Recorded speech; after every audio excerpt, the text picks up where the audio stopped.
அஸ்ஸலாமு அலைக்கும் வரஹ்மத்துல்லாஹி வபரகாத்துஹு. எல்லாம் வல்ல அல்லாஹ் ஒருவனுக்கே எல்லா புகழும் அல்ஹம்துலில்லாஹ். ஸலவாத்தும் சலாமும் நபிகள் நாயகம் ஸல்லல்லாஹு அலைஹி வஸல்லம் அன்னவர்கள் மீதிலும், பரிசுத்த அஹ்லு பைத்துக்கள், சத்திய சஹாபாக்கள், தாபிஊன்கள், தபஉ தாபிஈன்கள், நல்லடியார்கள் அனைவர்கள் மீதிலும் உண்டாகட்டும் என வேண்டியவனாக, கண்ணியத்துக்கும் மரியாதைக்கும் உரிய சகோதரர்களே, தாய்மார்களே, சகோதரிகளே, தொடர் பயானில் உம்மஹாத்துல் முஃமினீன் நபிகள் நாயகம் ஸல்லல்லாஹு அலைஹி வஸல்லம் அன்னவர்களின் அருமை மனைவிமார்கள் மூமின்களுக்கு தாய்மார்கள் என்ற விடயத்தில் இன்று சிறு விடயத்தை நாங்கள் பார்த்துக் கொள்வோம். நபிகள் நாயகம் ஸல்லல்லாஹு அலைஹி வஸல்லம் அன்னவர்களுக்கும் நமக்கும் மத்தியில் உள்ள உறவு காலத்தாலோ, தேசத்தாலோ, இனத்தாலோ, குலத்தாலோ பிரிக்க முடியாத இறை உறவு. நமது உறவுகளெல்லாம் இந்த உலகோடு துண்டித்துவிடும். ஆனால் இம்மைக்கும் கபருடைய வாழ்வுக்கும் மறுமைக்கும் சொர்க்கம் அத்துணைக்கும் நமக்குள்ள உறவு நபிகள் நாயகம் ஸல்லல்லாஹு அலைஹி வஸல்லம் அன்னவர்களின் உறவுதான். நாளை மறுமையை பற்றி அல்லாஹ் திருக்குர்ஆனிலே சொல்லுகின்ற பொழுது, யௌம யஃபிர்ருல் மர்உ மின் அஹீஹி வ உம்மிஹி வ அபீஹி வ ஸாஹிபதிஹி வ பனீஹி, நாளை மறுமை எப்படிப்பட்டதென்றால், ஒவ்வொரு மனிதனும் தன்னுடைய கணவனை விட்டு மனைவி, மனைவியை விட்டு கணவன், தாய் தகப்பனை விட்டு பிள்ளைகள், பிள்ளைகளை விட்டு தாய் தகப்பன், கூட பிறந்த உறவுகள் சிதறுண்டு போகின்ற, விரண்டோடுகின்ற அந்த கொடூரமான நாள் யௌம யஃபிர்ருல் மர்உ, நாளை மறுமை என்று சொல்லக்கூடிய அந்த நாள்.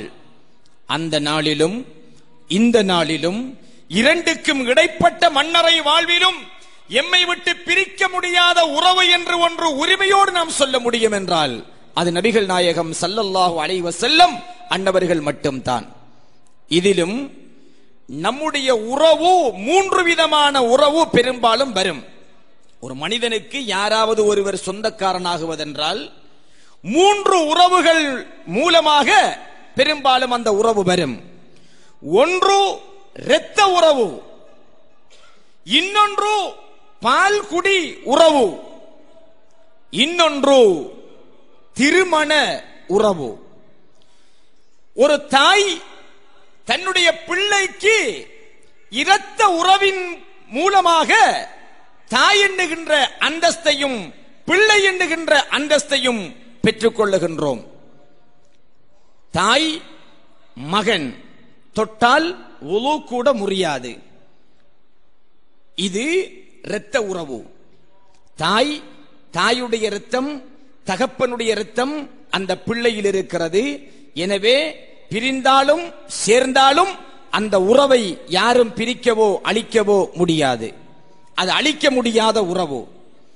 இதுபோல் பால்குடி உறவு என்று ஒன்று இருக்கிறது, இஸ்லாத்திலே அங்கீகரிக்கப்பட்ட முறை. ஒரு தாய் தன்னுடைய பிள்ளைக்கு பால் கொடுக்க முடியவில்லை என்றால் இன்னொரு தாயை நியமித்து பாலூட்டி அந்த குழந்தையை வளர்க்க முடியும். ஏன், நமது நாயகம் ஸல்லல்லாஹு அலைஹி வஸல்லம் அன்னவர்கள் கூட அன்னை சுவைபா நாயகி ரலியல்லாஹு தஆலா அன்ஹா அபூ லஹபிடத்திலே அடிமையாயிருந்து விடுதலை செய்யப்பட்ட சுவைபா நாயகி அவர்களிடத்திலே நமது நாயகம் ஸல்லல்லாஹு அலைஹி வஸல்லம் பாலருந்து இருக்கிறார்கள்.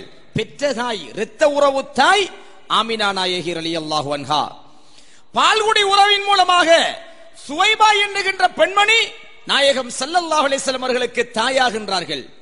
அது மட்டுமல்ல, நெடுநாட்களாக நாயகம் ஸல்லல்லாஹு அலைஹி வஸல்லம் அவர்களை பொறுப்பேற்று பாலூட்டி பராமரித்து வளர்த்த பெருமைக்கு சொந்தமானவர்கள் அன்னை ஹலீமா நாயகி ரலியல்லாஹு தஆலா அன்ஹா. ஹலீமா நாயகியும் நாயகம் ஸல்லல்லாஹு அலைஹி வஸல்லம் அவர்களுக்கு தாய்தான். பெற்றதாயா? இல்லை.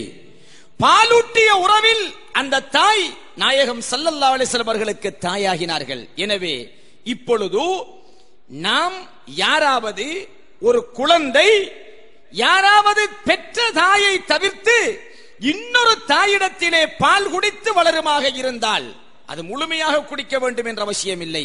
5 முடக்கு பால் குடித்தால் கூட அந்த பிள்ளைக்கும் அந்த தாய்க்கும் பால் கொடுத்த பால்குடி உறவின் மூலமாக தாய் பிள்ளை என்ற உறவு வந்துவிடும். அதனால் பால் கொடுத்த தாய்க்கு வேறு பிள்ளைகள் இருந்தால் இந்த பிள்ளை திருமணம் முடிப்பது ஹராம். யாராவது ஒரு பிள்ளைக்கு ஒரு பெண் பால் கொடுத்தார் என்று வையுங்கள், அந்த பெண்ணுடைய சொந்த பிள்ளைகள் யாரையாவது இந்த பால் குடித்து வளர்ந்த பிள்ளை திருமணம் முடிப்பது ஹராம். இது என்ன உறவு? பால்குடி உறவு. பால் குடித்த காரணத்தினால் இந்த பிள்ளைக்கு அந்த பெண் தாயாகி விடுகிறார். அந்த தாயுடைய பிள்ளைகள் இவருக்கு திருமணம் முடிப்பதற்கு ஹராமாகி விடுகிறார்கள். அப்ப இரத்த உறவு, பால்குடி உறவு 2 முறையில் உறவுகள் இருக்கிறது. 3வது திருமண உறவு. ஒரு ஆண் ஒரு பெண்ணை திருமணம் முடித்து விட்டால் அந்த பெண்ணுடைய தாய் உறவு முறைக்கு மாமி என்று சொல்லுவார்கள். மாமி என்று சொல்லுவார்கள், இல்லாட்டி மாமி யார் என்று சொல்லுவார்கள். அந்த மாமி ஒரு ஆணுடைய மனைவி, அந்த மனைவியுடைய தாய் இந்த ஆணுக்கு தாயுடைய அந்தஸ்தை அடைந்து விடுகிறார். ஏன்? ஒருவர் ஒரு பெண்ணை திருமணம் முடித்தால் அந்த பெண்ணுடைய தாயை திருமணம் முடிப்பது ஹராம். அந்த தாய் இவருக்கு தாய் உறவாக மாறிவிடுகிறார். மனைவியுடைய தாய் இவருக்கு தாயுடைய அந்தஸ்துக்கு வந்து விடுகிறார். ஆனால் இன்று உலகத்தில் நடப்பது என்ன தெரியுமா? மகன் முறைக்கு உறவு பேண வேண்டிய தாய் அந்த பெண் மாமியார் என்று சொல்லுவார்கள். மருமகனை கண்டால் முகத்தை முக்காட்டால் மூடிக்கொண்டு ஓடி ஒளித்து விடுவார். அவர் தாய் உறவு. ஆனால் வெட்க உறவு தான் இங்கே பேணப்படும், தாய் உறவு பேணப்பட மாட்டாது. அப்படி அல்ல.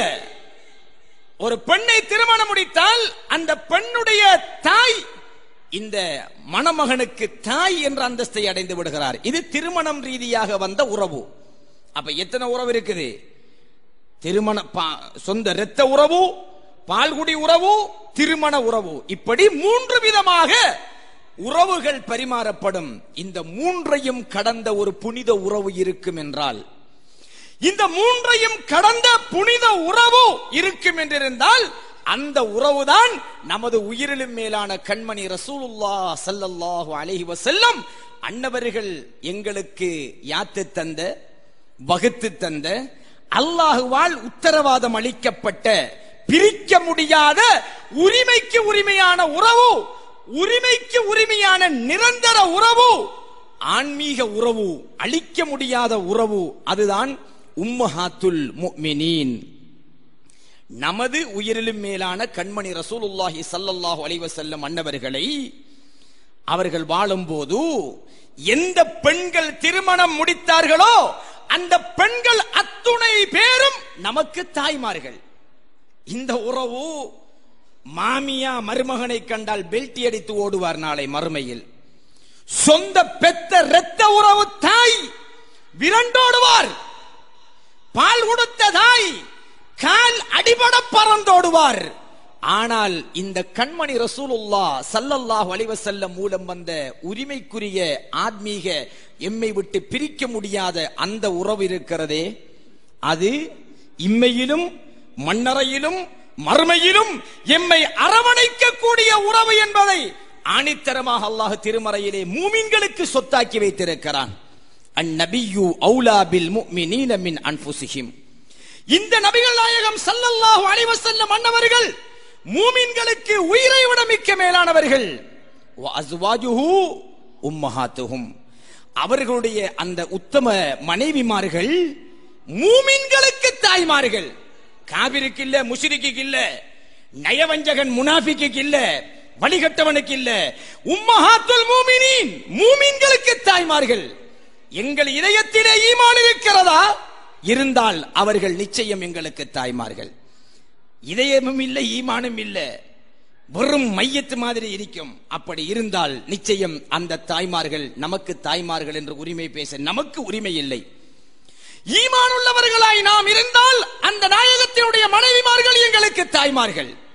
அதனால் தான் அல்லாஹ் திருக்குர்ஆனிலே வ அஸ்வாஜுஹு உம்மஹாத்துஹும், அந்த நாயகத்தினுடைய மனைவிமார்கள் மூமின்களுக்கு தாய்மார்கள். எவ்வளவு நாகரிகமான சமுதாயம் தெரியுமா?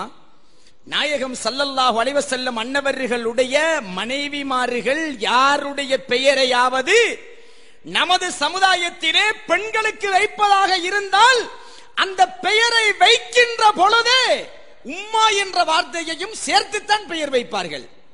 அது ஒரு காலம். இப்ப அப்படி இல்லை. சும்மா முந்தி உம்மா, இப்ப சும்மா. பெயர் வைக்கும் பொழுது எப்படி வைப்பார்கள்? ஸல்லல்லாஹு அலைஹி வஸல்லம் உடைய முதலாவது மனைவி, நாயகம் ஸல்லல்லாஹு அலைஹி வஸல்லம் அவர்களுக்காய் கடும் தியாகம் செய்த மனைவி அன்னை ஹதீஜா நாயகி ரலியல்லாஹு தஆலா அன்ஹா. இந்த ஹதீஜா என்கின்ற பெயரை ஒரு பெண்ணுக்கு வைக்க வேண்டும் என்றால் நமது சமுதாயத்தவர்கள் அன்று பேணிய ஒழுக்கம் என்ன தெரியுமா? ஹதீஜா உம்மா என்று பெயரை வைப்பார்கள். என்ன ஹதீஜா ஊருக்கே உம்மாவா? இந்த ஹதீஜா ஊருக்கே உம்மா இல்ல. அந்த ஹதீஜா என்ற பெயரோடு நாயகத்திடம் வாழ்ந்தார்களே, அந்த ஹதீஜா நாயகி ரலியல்லாஹு தஆலா அன்ஹா அவர்கள் உலகத்து மூமின்களுக்கே உம்மா. அதனால் அந்த ஹதீஜா என்ற பெயரை ஒரு பெண்ணுக்கு பெயராக வைப்பதாக இருந்தால் ஹதீஜா என்று மட்டும் வைக்கவில்லை, ஹதீஜா உம்மா என்றுதான் வைப்பார்கள், ஆயிஷா உம்மா என்றுதான் வைப்பார்கள். ஸல்லல்லாஹு அலைஹி வஸல்லம் உடைய மனைவிமார்களுடைய பெயர்களுக்கு பின்னால் உம்மா என்ற வார்த்தையையும் சேர்த்து வைத்தார்கள்.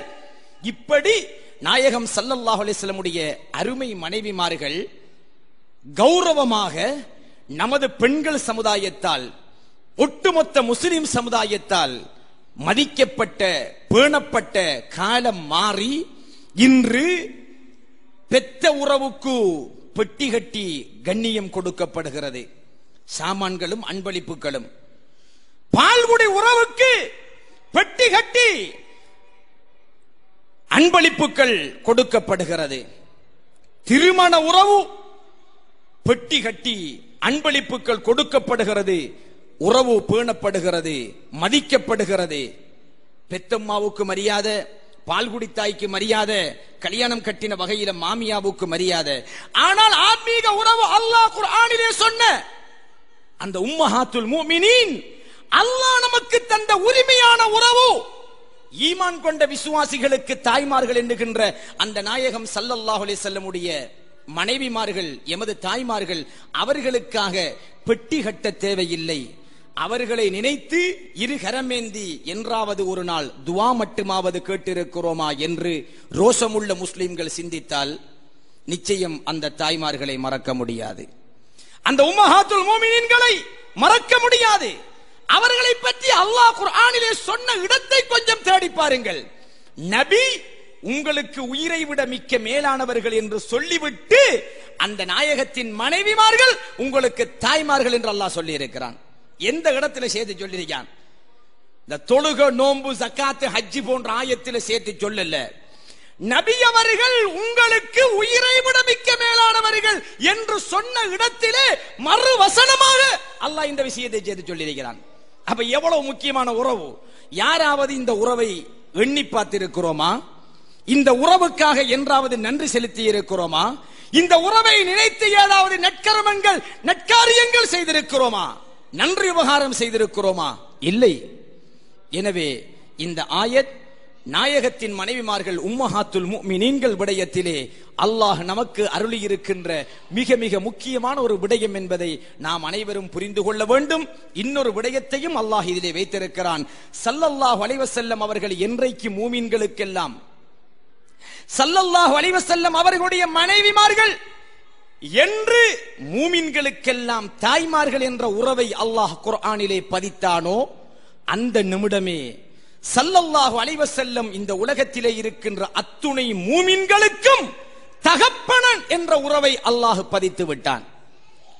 நாயகத்துடைய மனைவிமார்கள் மூமின்களுக்கு தாய்மார்கள் என்று அல்லாஹ் குர்ஆனிலே பொறித்தானோ, தீர்மானத்தை தீர்த்தானோ, அன்று கண்மணி ரசூலுல்லாஹி ஸல்லல்லாஹு அலைஹி வஸல்லம் அன்னவர்கள் அந்த உம்மஹாத்துல் மூமினீன்களுடைய கணவராயிருந்த கண்மணி ரசூலுல்லாஹி ஸல்லல்லாஹு அலைஹி வஸல்லம் அவர்கள் மூமின்களுக்கு தகப்பன் என்கின்ற உரிமையை அந்த ஆயத்துக்குள்ளே அல்லாஹ் முத்தாக மறைத்திருக்கிறான். தோண்டுகின்றவர்களுக்கு அந்த முத்திலுள்ள யதார்த்தத்தை புரிந்து கொள்ள முடியும். எனவே நம்முடைய தகப்பன் நபிகள் நாயகம் ஸல்லல்லாஹு அலைஹி வஸல்லம், அவர்களுடைய அருமை மனைவிமார்கள் நமக்கு தாய்மார்கள். இந்த உறவை இம்மையிலும் பேணி மண்ணறையிலும் பிரயோஜனம் பெற்று மறுமையிலும் அதன் மூலம் ஜெயம் பெறுவோமாக. எல்லாம் வல்ல அல்லாஹ் நம் அனைவருக்கும் நல்லருள் பாலிப்பானாக. ஆமீன் யா ரப்பல் ஆலமீன். வல்ஹம்துலில்லாஹி ரப்பில் ஆலமீன். வஸ்ஸலாமு அலைக்கும் வரஹ்மத்துல்லாஹி வபரகாத்துஹு.